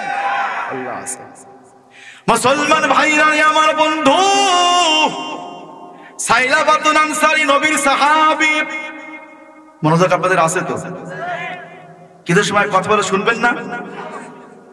নবীর সাহাবী নাম তার সাইলাবাতুন আনসারী। এই সাহাবীর বাড়ি হলো মদিনায়। আর একজন সাহাবী নাম তার সাঈদ ইবনে আব্দুর রহমান, তার বাড়ি হলো মক্কায়। বলে সাইলাবার পাশেই নবীজি বসবাস করেন। আর সাঈদ ইবনে আব্দুর রহমান তিনি মক্কায় রয়ে গেছেন, হিজরতের পূর্বে মক্কায় রয়ে গেছেন। কিন্তু কাফের বেঈমানেরা এই সাঈদ ইবনে আব্দুর রহমানকে মারপিট করে, তার বিবিকে মারপিট করে। এক পর্যায়ে এই সাহাবী তার বিবির সঙ্গে আলোচনা করলেন, বিবি রে আমরা এই মক্কায় থাকবো না, এই মক্কা থেকে আমরা হিজরত করে মদিনায় চলে যাব, নবীর কাছে চলে যাব। আমার ভাইরা আমার বন্ধুরা, এক পর্যায়ে এই সাঈদ ইবনে আব্দুর রহমান আর তার বিবি বের হয়েছেন, মদিনার উদ্দেশ্যে রওনা করবে। কখন যাবে, কোন সময় যাবে? দিনের বেলায় গেলে কাফেররা ধরে ফেলবে, মারপিট করবে। এজন্য এই সাহাবী তারা পরামর্শ করলো যখন কাফেররা ঘুমিয়ে পড়বে এরকম রাতের গভীরে আমরা বের হয়ে চলে যাব, আমাদের কেউ ধরতে পারবে না। দেখেন পূর্বের যুগের সাহাবারা তারা ইমানের জন্য কত কষ্ট করেছেন, অন্য কেউ জন্য নয়। বাড়ি ঘর অর্থ সম্পদ সব রেখে মদিনায় চলে যাবেন নবীর আকর্ষণে, আল্লাহর আকর্ষণে। আমার ভাইয়েরা আমার বন্ধুরা, এবার এই সাহাবী বিবিকে নিয়ে বের হয়েছেন, যাবেন সেই মদিনায়। রাতের গভীরে বের হয়েছেন মদিনার দিকে রওনা। এইরকম যাইতে যাইতে যাইতে যাইতে একদিন নয়, 2 দিন নয়, 3 দিন নয়, প্রায় 7 থেকে 8 দিন পায়ে হেঁটে পাহাড় পর্বতের উপত্যকা এরকম মরুভূমি পাড়ি দিয়া এই সাহাবী আর সাহাবীর স্ত্রী এরকম মদিনার দিকে রওনা হয়েছেন। আমার ভাইরা আমার বন্ধুরা, যাইতে যাইতে যাইতে যাইতে রাতের গভীর পর্যন্ত হয়ে গেছে। নবীজির দরজার পাশে ডেকে ডেকে ডেকে বলে, ইয়া রাসূলুল্লাহ, নবী গো, আমরা আপনার সাহাবী সাঈদ ইবনে আব্দুর রহমান সেই মক্কা থেকে হিজরত করে মদিনায় আসছি। ইয়া রাসূলুল্লাহ, নবী আমি আপনার সাহাবাতে থাকতে চাই, আমাকে একটু থাকার ব্যবস্থা আপনি করে দেন। বিশ্ব নবী ডেকে বলে, রে সাঈদ ইবনে আব্দুর রহমান, একটু অপেক্ষা করো, আমি তোমাদের থাকার ব্যবস্থা করে দেব। এইবার সকাল হয়ে গেল, ফজর নামাজ হয়ে গেল। ফজর নামাজের পরে নবী ডেকে বলো, আরে সাইলাবা, তোমাকে আমি একটা সুখবর দিতে চাই। ওই কি সুখবর? আল্লাহর নবী কোন আয়াত তেলাওয়াত করে বলেন, উল্লিল মুমিনিনা ইখওয়া, ওই মুমিনটা হলো একে অপরের ভাই। বলে তুমি মুমিন, ওই যে মক্কা থেকে হিজরত করে মদিনায় আসছে, বাড়ি ঘর রেখে চলে আসছে, অর্থ সম্পদ রেখে সব কিছু রেখে চলে আসছে, শুধু আল্লাহর জন্যই চলে আসছে। আরে সাইলাবা, ওই সাঈদকে আমি তোমার ভাই বানাইয়া দিতে চাই, তুমি কি রাজি? এইবার সাইলাবা ডেকে বলে, নবী গো, আপনি আমার সাইলাবাকে সাঈদকে আমার ভাই বানাইয়া দিবেন, এতে আমার কোনো দ্বিমত নাই, আমি রাজি। এইবার যখন বিশ্ব নবী সাল্লাল্লাহু আলাইহি ওয়াসাল্লাম বললেন, যাও সাঈদকে তোমার বাড়িতে নিয়ে যাও, তোমার বাড়ির অর্ধেক অংশ সাঈদকে তুমি দিয়ে দাও, তোমার 2টা ঘর আছে, একটা ঘরকে সাঈদকে দিয়ে দাও। বলে সাইলাবা এবার যখন সাঈদকে নিয়ে তার বাড়ি পর্যন্ত চলে গেছেন, বাড়িতে যাওয়ার পর এবার যখন বাড়ির অর্ধেকটা সাঈদকে দিয়ে দিয়েছেন, বাড়ি ঘর একটা দিয়ে দিয়েছেন, এরকম সব কিছুই বাড়ি অর্ধেক বন্টন করে দিয়া এইবার সাইলাবা আর সাঈদ একই ভাই ভাই বন্ধনে আবদ্ধ হইয়া বেশ দিনকাল সুখে কাটাচ্ছেন। হঠাৎ করে একদিন ডাক আসলো, জিহাদের ময়দানে অংশগ্রহণ করতে হবে। বিশ্বনবী সাল্লাল্লাহু আলাইহি ওয়াসাল্লাম এইবার জিহাদে ডাক দিলেন, সব সাহাবারা হাজির হয়ে গেছে। কেন কেন? সাহাবারা জানে শহীদ হতে পারলেই জান্নাত। সুবহানাল্লাহ। আমার মুসলমান ভাইয়ারা, আমার বন্ধুরা, এবার যখন সাইলাবা বলল, ইয়া রাসূলুল্লাহ, আমাকেও আপনি জিহাদের মজা নিয়ে চলেন। সাইদ বলে, নবী গো, আমাকেও আপনি জিহাদের মজা নিয়ে চলেন। এবার নবীজি বলল, ও সাইলাবা, তোমার বয়স হয়ে গেছে, তুমি বৃদ্ধ হয়ে গেছো, তোমাকে জিহাদের মজা নিব না, তোমাকে এই মদিনায় রেখে যাব। রেখে যাওয়ার উদ্দেশ্য হলো আমি সাইদকে নিয়ে যাব, আর সাইদের বিবিকে তুমি দেখাশোনা করবা, তার ভাত কাপড়ের ব্যবস্থা তুমি করবা, তার নিরাপত্তা তুমি দিবা। এই কথা নবী আলোচনা করে ওয়াদাবদ্ধ করাইয়া যখন সাইদকে নিয়ে যুদ্ধের দিকে রওনা হয়েছেন, আমার ভাইরা, আমার বন্ধুরা, যেতে যেতে যুদ্ধ শুরু হয়ে গেল। এক পর্যায়ে জিহাদ শেষ হয়ে যাওয়ার পর যখন নবীজি সাহাবাদেরকে নিয়ে মদিনায় ফিরতেছিলেন, হাজার হাজার সাহাবারা মদিনার দ্বার প্রান্তে দাঁড়াইয়া ওই যুদ্ধ বিগ্রহে সাহাবাদেরকে স্বাগতম জানায়। এইরকম যখন স্বাগতম জানায়, সাইদ সাইলাবাকে খোঁজে, কিন্তু সাইলাবাকে খুঁজে পাওয়া যায় না। এক পর্যায়ে নবী যখন সাহাবাদেরকে রুখসাত দিয়ে দিলেন, তোমরা যার যার বাড়িতে চলে যাও। এইবার সাইদ রাদিয়াল্লাহু তাআলা আনহু যখন বাড়িতে চলে আসছেন, বাড়িতে আসার পর বিবিকে ডেকে বলে, বিবি রে, মদিনার দ্বার প্রান্তে দাঁড়াইয়া হাজার হাজার সাহাবীরা আমাদেরকে স্বাগতম জানাইলো, কিন্তু আমার ভাই সাইলাবা, তাকে তো পেলাম না, সে কোথায়, তাকে দেখতে পারলাম না, আমাদেরকে আহলান সাহলান মারহাবা জানাইলো না, আমাদেরকে স্বাগতম জানাইলো না। আমার ভাই সাইলাবা তুমি বলো। এবার তার বিবি দেখো বলতেছে, স্বামী, আপনি একটা বিবরণ শোনেন, সাইলাবার ব্যাপারে আমার কাছ থেকে একটা বিবরণ আপনি শোনেন। এবার সাইদের বিবি একটা কথা শোনায় সাইলাবাকে। আমার ভাইরা, আমার বন্ধুরা, এবার সাইদের বিবি ডেকে বলে, যখন আপনি চলে গেছেন, যাওয়ার পরে সাইলাবার অন্তরের ভেতরে এইরকম শয়তান ওয়াসওয়াসা দেওয়া শুরু করলো, কুমন্ত্রণা দেওয়া শুরু করলো।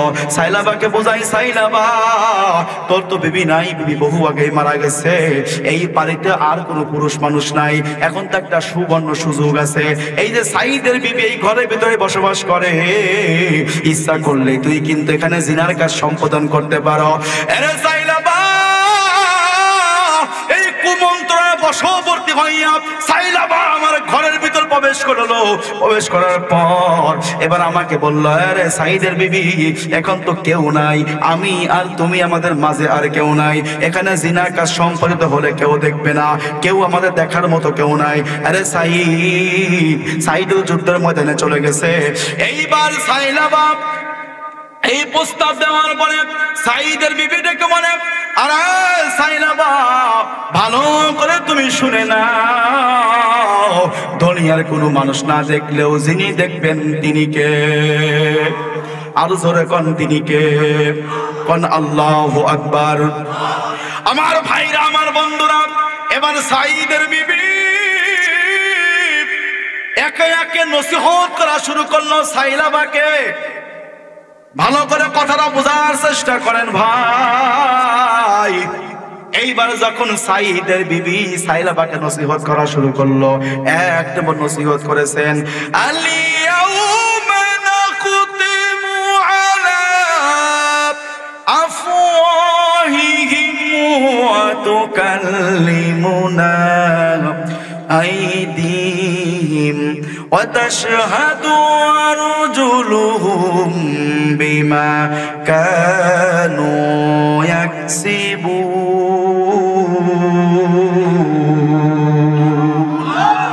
আরো জোরে করে আল্লাহু আকবার। আমার ভাইয়েরা, আমার বন্ধুরা, সাইদের বিবি এক নম্বর ওয়াজ করলো, সাইলাবা, তুমি যে হাতটা দিয়ে আমার হাত ধরেছো, কিয়ামতের ময়দানে তুকাল্লিমুনা আইদিহিম, এই হাতটা কিন্তু আল্লাহর কাছে সাক্ষ্য দিবে। জোরে কোন সুবহানাল্লাহ। এই কথা বলার উদ্দেশ্য মুসলমান, এই হাত দিয়ে কত দুর্নীতি করেছি আমরা, কত অন্যায় করেছি আমরা। মনে রাখবেন, এই সাইলেবার ইতিহাসটা বলাই আমার উদ্দেশ্য না। এখান থেকে আমি একটা নসিহত আপনাদের মাঝে দাঁড় করাইতে চাই। আমার ভাইরা, আমার বন্ধুরা, এই হাত আজকে কথা বলে না, কিন্তু কিয়ামতের ময়দানে হাতটাও আপনার বিরুদ্ধে সাক্ষ্য দিবে। এই হাতটাও আপনার বিরুদ্ধে সাক্ষ্য দিবে। কোরআনের ভিতরে আল্লাহ পাক রব্বুল আলামিন বলেন, একে একে আল্লাহ রব্বুল আলামিন কোরআনের ভিতরে জবাব দিয়ে দিয়েছেন। যখন এইভাবে জাহান্নামীদেরকে প্রশ্ন করা হবে, আরে জাহান্নামীরা তোরা কেন জাহান্নামে আসলি, বলে হাত সাক্ষ্য দিবে। আল্লাহ পাক রব্বুল আলামিন বলেন, হাত্তা ইযা জাউহা শাহিদা আলাইহিম সামউহুম ওয়া আবসারুহুম ওয়া জুলুদুহুম বিমা কানু ইয়ামালুন।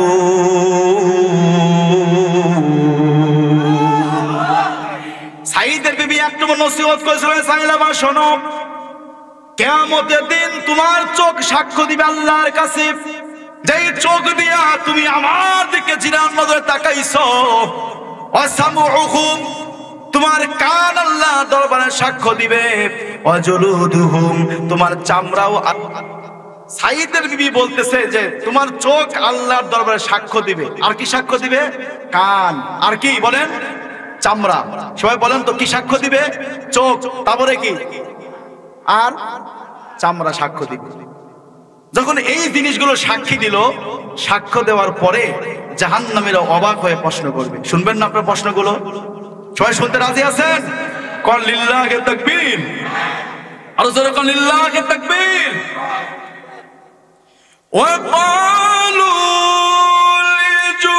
লিজুলুদিহিম লিমা শাহিদতুম আলাইনা,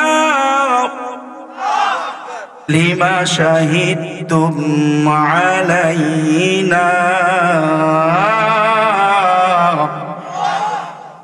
চামড়া তখন প্রশ্ন করবে, ওই ব্যক্তি প্রশ্ন করবে, চামড়াকে বলবে, এ চামড়া, তোর এত যত্ন করলাম, এই সাবান দিয়া, এই শ্যাম্পু দিয়ে তোরে পরিষ্কার পরিচ্ছন্ন রাখলাম, তোর সামান্য অসুস্থ হলে তোর ডাক্তারের কাছে চিকিৎসা করতাম, আর তুই আজকে আমার বিরুদ্ধে সাক্ষ্য দিলি। কে বলবে? চামড়াকে বলবে। কোন ব্যক্তি? আমি মনে করি আমার বিরুদ্ধে আমার চামড়া সাক্ষী দেয়, আমি আমার চামড়াকে প্রশ্ন করব, এরে চামড়া, তুই আমার বিরুদ্ধে সাক্ষী দিতে পারলি? তোর নামে কত যত্ন করতাম। তখন চামড়া কি বলবে শুনবেন না আপনারা? চামড়া বলবে, ক্বালু আনতাকানাল্লাহ। চামড়া বলতে, শোনো, সাক্ষ্য দিলাম এই কারণে, আল্লাহ রাব্বুল আলামিন আজকে আমার বাক শক্তি দান করেছেন। আল্লাহ আজকে কথা বলার মতো শক্তি আমাকে দান করেছে। আল্লাহু আকবার।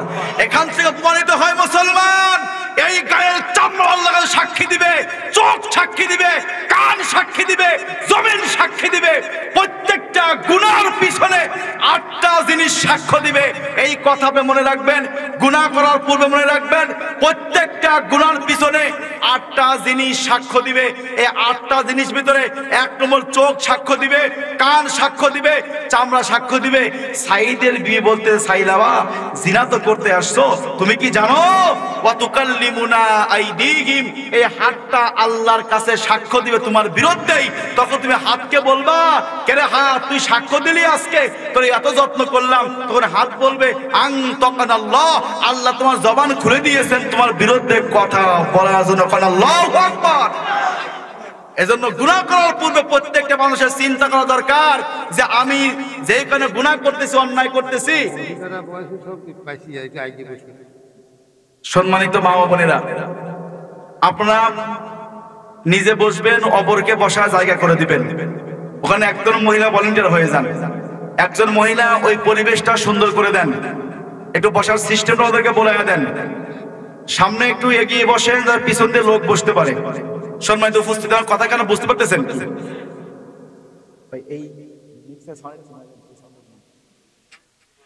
আমার ভাইরা, আমার বন্ধুরা, তো সাইদের বিবি একে একে সাইলাবাকে নসিহত করতেছেন। কথা বলে মনে আছে তো নাকি? সাইলাবাকে গুনাহ বোঝাচ্ছে, সাইলাবা, তুই তো ভালো মানুষ, তুমি অঘটন করতে আসছো কেন? আল্লাহর কাছে তো কিয়ামতের দিন তুমি যে হাতটা দিয়ে আমার হাত ধরছো, সেই হাতটাও কি তোমার আল্লাহর কাছে কি দিবে? সাক্ষ্য দিয়ে দিবে। কোরআনের মধ্যে আছে না, সূরা ইয়াসিনের মধ্যে আছে, ওয়া তুকাল্লিমুনা আইদিহিম, বলে হাত সাক্ষ্য দিবে, ওয়া তাশহাদু আরজুলুহুম বিমা কানু ইয়াকসিবুন, বলে এই পাওটাও আল্লাহর দরবারে সাক্ষ্য দিয়ে দিবে। তাহলে আমি গুনাহ করলে আমার হাত সাক্ষ্য দিবে, আমার পা সাক্ষ্য দিবে, আমার কান সাক্ষ্য দিবে, আমার চোখ সাক্ষ্য দিবে, আমার চামড়া সাক্ষ্য দিবে, আর কি সাক্ষ্য দিবে? আল্লাহ পাক বলেন ইয়াউমা ইযি তুহাদ্দিসু আখবারাহা,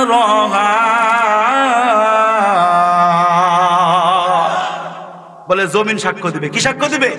জমিনও সাক্ষ্য দিবে। এই জমিন যেখানে বসছেন, ভালো কাজ করলে জমিন বলবে এই লোকটা বসে বসে ওয়াজ শুনছে, আর ওই লোকটা ওই জায়গায় বসে বসে ওয়াজের বিরুদ্ধে কথা বলছে। কথা কারণ ঠিক না? ঠিক।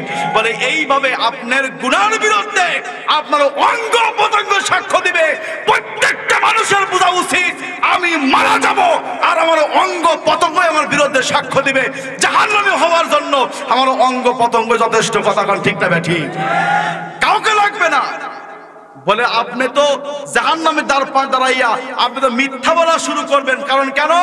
বলে জাহান্নামের আগুন দেখবেন আর জাহান্নামের ভয় অন্তরে ঢুকবে, তখন আল্লাহ পাক বলবে তুই নামাজ পড়ছিস? পাই হ্যাঁ আমি নামাজ তো পড়ছি। আচ্ছা নামাজ পড়ে নাই। তুই সুদ খাইছিস? পাই না আমি সুদ খাই নাই। তুই ঘুষ খাইছিস? না আমি খাই নাই, কিন্তু সব কাজই করছে। তখন অস্বীকার করবে। আল্লাহ তখন কি করবেন?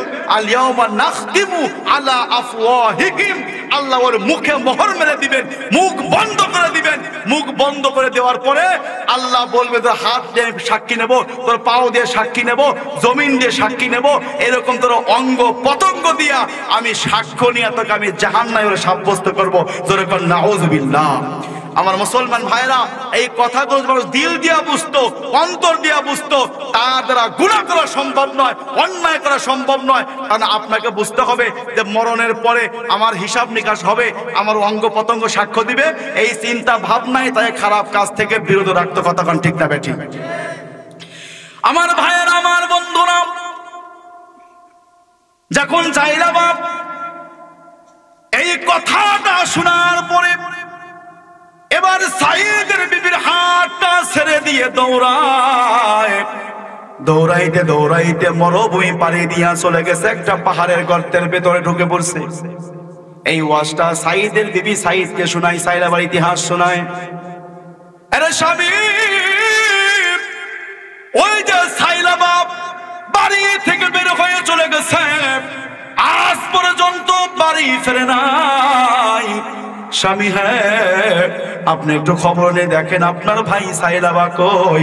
আমার ভাইরা, আমার বন্ধুরা, এইবারে সাইলাবা তল্লাশি করা শুরু করলো, খবর নেওয়া শুরু করলো সাইলাবাকে কোথায় পাওয়া যায়। এই ইতিহাসটা যদি মানুষ দিল দিয়ে একবার বোঝে, ওই মানুষের দ্বারা আর গুনাহ করা সম্ভব হবে না। শর্ত হলো কথাগুলো দিল দিয়ে বোঝা, দিল দিয়ে বুঝতে হবে। আমার ভাইরা, আমার বন্ধুরা, এইবারে সাইলাবা রাদিয়াল্লাহু তাআলা আনহুকে খুঁজতে বের হয়েছে সাইদ। কোথাও খুঁজে পাওয়া যায় না। এরকম রাত্রি ভর খোঁজে, দিনে ভর খোঁজে, কিন্তু সাইলাবা নাই। একটা মরুভূমির ভিতরে কিছু রাখাল বকরি রাখতেছিল, দুম্বা রাখতেছিল। এবার সাইদ তাদের কাছে গিয়ে বলল, ভাই এইখানে কোন এইরকম আকৃতির মানুষকে তোমরা দেখছো নি? এইবার রাখালেরা বলে, তোমার চিনি না পথিক, কিন্তু বিনয় আজকে 1 মাস হয়ে গেল এই গর্তের ভিতরে একজন মানুষ সবসময় কাঁদে, রব্বানা যালামনা আনফুসানা, রব্বানা যালামনা আনফুসানা, এই বলে বলে বলে বলে কান্দে। ওই মানুষের চিৎকারের কারণে আমি রাখালদের ঘুম হয় না।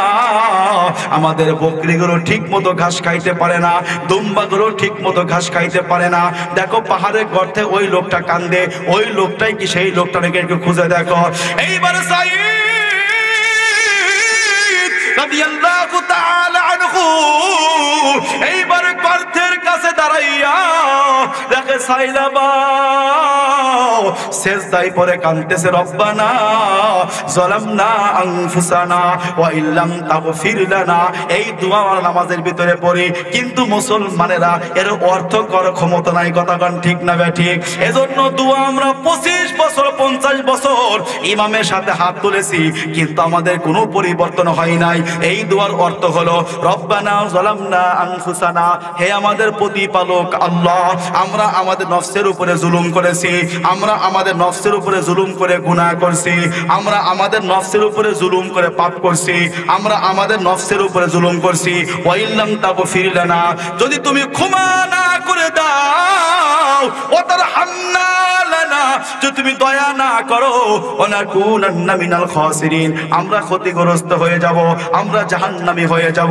সাইলাবা এই কথাগুলো ওই সেজদায় পড়ে পড়ে কান্দে, আল্লাহ আমি আমার নফসের উপরে জুলুম করে আমি সাইদের বিবির কাছে গিয়েছিলাম, অন্যায় করে ফেলেছি, আল্লাহ তুই মাফ করো, দয়া করো, না হলে আমি তো জাহান্নামী হয়ে যাব। এই হলো সাহাবাদের অন্তরে আল্লাহর ভয়। এইবার সাইদ দেখে বলে, সাইলাবা আর কাঁদতে হবে না ভাই, আমি তোর ভাই। সাইদ চলে আসে, চল আমার সঙ্গে তুই মদিনায় চল। এইবারে সাইলাবা ডেকে বলে, আরে সাইদ তুমি তো আমাকে নিতে আসছো, কিন্তু আল্লাহ তো আমাকে মাফ করে নাই, আমি এই মুখটা নবীকে কেমনে দেখাবো? কারণ তোমার বিবির দায়িত্বটা আমার উপর অর্পিত করা হয়েছিল, কিন্তু আমি তো আমানতের খেয়ানত করেছি রে সাইলাবা। সাইদ, আরে সাইদ এই মুখ আমি নবীকে কেমনে দেখাবো, আমি এই ফেসটা নবীকে কেমনে দেখাই? এই কথা বলে বলে সাইলাবা সেজদায় পড়ে কান্দে। এক পর্যায়ে সাইদ এইবার বলল, আরে সাইলাবা আমি তোকে মাফ করে দিলাম, তুই চল। এইবারে সাইলাবা ডেকে বলে, সাইদ আমি যেতে পারি, আমার শর্ত আছে, আমাকে যদি তুমি নিতেই চাও আমার কিছু শর্ত আছে। কই কি শর্ত তুই বলো? এইবার সাইলাবা ডেকে বলে, আমাকে পাও বাঁধো, হাত বাঁধো, এরপরে আমাকে এরকম এই মরুভূমি দিয়ে আমাকে টেনে হেসড়ে নিয়ে চলো মদিনার জমিনে, দেখি আল্লাহ আমাকে মাফ করেননি। আর একটা শর্ত হলো, আমি নবীর কাছে প্রথমেই যাব না, আমি যাব আবু বকরের কাছে, আমি যাব ওমরের কাছে, আমি যাব উসমানের কাছে, আমি যাব আলীর কাছে, দেখি তারা আমার কোনো সমাধান দিতে পারে কিনা। তুমি কি রাজি কিনা বলো? সাইদ কয়, হ্যাঁ আমি রাজি, চলো আমার সঙ্গে তুই মদিনায় চলো, আমার ভাইরা, আমার বন্ধুরা। এইবার সাইদ রাদিয়াল্লাহু তাআলা আনহু এইবার পাও বেঁধে টেনে হেসড়ে যখন মদিনার দ্বার প্রান্তে নিয়ে আসলো, নিয়ে আসার পরে যখন আবু বকরের কাছে নিয়ে গেছে, আবু বকরের কাছে নিয়ে যাওয়ার পর বলে, আবু বকর আমি তো আমানতের খেয়ানত করেছি ভাই, আল্লাহ কি আমাকে মাফ করবেন নি? আল্লাহ ওয়ালা তাকরাবুজ জিনা ইন্নাহু কানা ফাহিশা, আল্লাহ জিনা করতে নিষেধ করেছেন, আমি সেই জিনা আমার উপর ওই নারীকে অর্পিত করেছিলেন, আমি তো আমাদের খেয়ানতদার, আল্লাহ কি আমাকে মাফ করবেননি? আবু বকর দেখে বলে, আমার দরবার থেকে বের হয়ে যাও, কোন বেঈমান, কোন আমানতের খেয়ানতের দাঁড়িকে আমি মাফ করতে পারবো না, আমার দরবার থেকে বের হয়ে যাও। এইবার সাইলাবা লাঞ্ছিত হইয়া চোখের পানি ছেড়ে কান্দে আর বলে, আরে সাইদ আবু বকর তো আমাকে লাঞ্ছিত অপদস্থ করে জমিন থেকে বের করে দিয়েছে, এইবার নেই চলো তুমি ওমরের কাছে। ওমর তো আরো রাগান্বিত মানুষ, ওমর ডেকে বলে, আমি এই পাপীর মুখ দেখতে চাই না, আমার দরবার থেকে এই পাপীকে সরাইয়া দাও। ভাইরা, আমার বন্ধুরা, এই বয়ান আপনাদের কাছে পছন্দ না হয় তাহলে পৃথিবীর কোনো বয়ানও পছন্দ হবে না, কারণ সাহাবীদের ঈমান দীপ্ত কথাও যে মানুষ শোনার পর মাহফিলে না আসে, বুঝতে হবে ওই মানুষের ভিতরে ঈমানের ছিটা ফোটাও নাই। এইবারে সাইদ রাদিয়াল্লাহু তাআলা আনহু ওমরের কাছে নিয়ে গেছে, ওমর কয় বেঈমানকে বের কর। এইবার সাইলাবাকে নিয়া বলে ওমরের দরবার থেকে বের হয়ে উসমানের কাছে গেছে, উসমানও একই জবাব দিয়েছে, বেঈমানকে বের কর। আলীর কাছে গেছে, আলী বলছে বেঈমানকে আমার দরবার থেকে বের কর। বলে চারজন সাহাবীকে বের করে দেওয়ার পরে এইবার সাইলাবা কোনো কুল না পাইয়া, কোনো দিশা না পাইয়া এইবার সাইদকে বলে, সাইদ রে আমাকে নিয়ে চল, মা আনিতুম হারিসুন আলাইকুম বিল মুমিনিনা রাউফুর রহিম। আল্লাহু আকবার বলেন। এইবার সাইলাবা কয়, রে সাইদ, আরে সাইদ আমাকে নিয়ে চল, মা আনিতুম হারিসুন, যেই নবী নিজের কষ্ট থেকে উম্মতের কষ্টকেই বেশি কষ্ট মনে করে, বলে মুমিনদের জন্য রহমা, বলে আমি সেই নবীর কাছে নিয়ে চলো। এইবার সাইদ যখন সাইলাবাকে নিয়ে নবীর দিকে রওনা হয়, নবীর কাছে নিয়ে যাওয়ার পরে নবীকে বলা হয়, ইয়া রাসূলুল্লাহ, আমি তো এই গুনাহ করে ফেলছি নবী গো, আমি তো আপনি আমার উপরে সাইদের বিবির আমানতদারি দিয়ে গিয়েছিলেন, আমি শয়তানের ওয়াসওয়াসায় আমি তার বিবির সাথে এই অপকর্ম করতে গিয়েছিলাম নবী গো, কিন্তু সাইদের বিবি আমাকে জান্নাত আর জাহান্নাম প্রসঙ্গে ওয়াজ করে শোনাইছে, ওগো নবী আমি তখন হাতটা ছেড়ে দৌড়াইয়া পালাইছি নবী গো, এবার আমাকে মাফ করা হবে নি। আল্লাহর নবী কয়, আরে সাইদ, এই বেঈমানকে আমার দরবার থেকে বের কর, আমানতের খিয়ানতদার যে করে তারে আমার দরবার থেকে বের কর। এ ভাই, এখান থেকে শিক্ষা হলো, সাইদ ইবনে আব্দুর রহমান রাদিয়াল্লাহু তাআলা আনহু বলে সাইলাবার গুনাহটা ছিল কি, বলে অপকর্ম অন্তরের ভিতরে ঢুকাইয়া, বলে যখন এইভাবে তার বিবির কাছে গিয়েছিল, বিবির কাছে যাওয়া মাত্র হাতটা মাত্র ধরেছে, হাতটা ধরার পর বলে হাতটা ছেড়ে দিয়ে দৌড়াইছে, বলে জিনার মূল কাজ শুরু করে নাই, জিনার মতো কোনো খারাপ কাজ করে নাই। আমার ভাইরা, আমার বন্ধুরা, এবার সাইদ ইবনে আব্দুর রহমান রাদিয়াল্লাহু তাআলা আনহু এইবার সাইলাবাকে ছেড়ে বলে, সাইলাবা আমাকে ছেড়ে দে, আমি আর এই মদিনায় থাকবো না, মদিনা থেকে বের হয়ে যাব। আমার মুসলমান ভাইরা, আমার বন্ধুরা, এইবার যখন সাইদ ইবনে আব্দুর রহমানকে ছেড়ে দিল, সাইদ ইবনে আব্দুর রহমান যখন সাইলাবাকে ছেড়ে দিল, সাইলাবা মদিনা থেকে আবার এক দৌড় মারলো, কোথায় যায় গো কোনো খবর নাই, বলে একদিন, দুই দিন, তিন দিন পার হয়ে যায়, কোনো খবর নাই, বলে আসমান থেকে ওহী নাজিল হয়ে গেছে, জোরে বলেন আল্লাহু আকবার, আরো জোরে বলেন আল্লাহু আকবার। আল্লাহ পাক ওহী নাজিল করেছেন, ইল্লা মান তাবা ওয়া আমানা ওয়া আমিলা আমালান সালিহান, আল্লাহু আকবার। আল্লাহ ওহী নাযিল করেছেন, ইল্লা মান তাবা ওয়া আমানা ওয়া আমিলা আমালান সালিহান ইউবাদদিলুল্লাহু সাইয়্যাতিহিম হাসানাত, আর যখন আল্লাহু আকবার।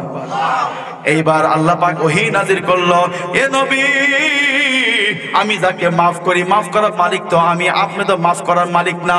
ওই যে সাইলাবা আপনার কাছে আসছিল ক্ষমা চাওয়ার জন্য, আপনি বের করে দিছে, আবু বকর বের করে দিছে, ওমর বের করে দিছে, উসমান বের করে দিছে, আলীও বের করে দিছে। ওই যে সাইলাবা পাহাড়ের গর্তের ভিতরে ঢুকাইয়া আমার কাছে কান্দে আর কান্দে, আমি সাইলাবার কান্না আর সহ্য করতে পারি না। আপনি ঘোষণা করলাম, নবী গো আমি মাফ করে দিলাম সাইলাবাকে, আপনি সাইলাবাকে নিয়ে আসার চিন্তা ভাবনা করেন। এইবার নবী রাতের গভীর সালমান ফারসি রাদিয়াল্লাহু তাআলা আনহুকে ডেকে বলে, সালমান রে দেখো তো সাইলাবাকে খুঁজে পাওয়া যায় কিনা। আলীকে ডেকে বলে, আলী তুমি সালমানের সঙ্গে যাও, দেখো সাইলাবাকে খুঁজে পাওয়া যায় না। উসমান ডেকে বলে, নবী গো আমাকে যাওয়ার অনুমতি প্রদান করেন, কারণ আমি তো সাইলাবাকে লাঞ্ছিত করে বের করে দিয়েছি। উসমান শরীক হয়ে গেল। ওমর ডেকে বলে, নবী গো আপনি আমাকে অনুমতি দেন, আমিও যাব তার সঙ্গে, কারণ আমিও সাইলাবাকে বের করে দিয়েছি। আবু বকর বলে, নবী গো আমাকে অনুমতি দেন, আমিও যাব। পাঁচজন সাহাবী যখন এরকম পাঁচজন সাহাবী মিলে রাতের গভীরে বের হয়ে গেছে সাইলাবার সন্ধানে, আমার ভাইরা, আমার বন্ধুরা, এক পর্যায়ে যেতে যেতে যেতে যেতে কোথাও খুঁজে পাওয়া যায় না। পাহাড়ের গর্তের ভেতর থেকে আওয়াজ আসে, রব্বানা যালামনা আনফুসানা, সবাই আমার সঙ্গে পড়েন, রব্বানা যালামনা আনফুসানা, আবার পড়েন রব্বানা যালামনা আনফুসানা ওয়া ইল্লাম তাগফির লানা, সবাই পড়েন ওয়া ইল্লাম তাগফির লানা ওয়া তারহামনা লানাকুনান্না মিনাল খাসিরিন। চিৎকার মেরে কোন আল্লাহু আকবার। আমার ভাইরা, আমার বন্ধুরা, এইবার এই শব্দগুলো পাওয়ার পর এইবার সাইলাবাকে ডাকে, সাইলাবা আমি আবু বকর ভাই তোমার খোঁজেই তো বের হয়েছি। ওমর ডেকে বলে ভাই সাইলাবা তুমি সুসংবাদ গ্রহণ করো, আল্লাহ তোমাকে মাফ করে দিয়েছেন। ওসমান ডেকে বলে ভাই সাইলাবা আমাকে মাফ করে দাও, আল্লাহ তোমাকে মাফ করে দিয়েছেন, তোমার সম্পর্কে আল্লাহ ওহী নাজিল করেছেন। আরে সাইলাবা ভাই চলো মদিনায় ফিরে যাই। সাইলাবাই কয় না না আমি মদিনায় তো যাব না, আপনার সবাই তোমাকে লাঞ্ছিত অপদস্থ করে ওই মদিনা থেকে বের করে দিয়েছেন, না না আমি আর মদিনায় ফিরে যাব না। আমার ভাইরা, আমার বন্ধুরা গো, এবার সাইলাবাকে নিয়া যখন ওই 5 জন সাহাবী মদিনার দিকে রওনা হলো, একবার চিৎকার মেরে কোন আল্লাহু আকবার, আরো জোরে কোন আল্লাহু আকবার।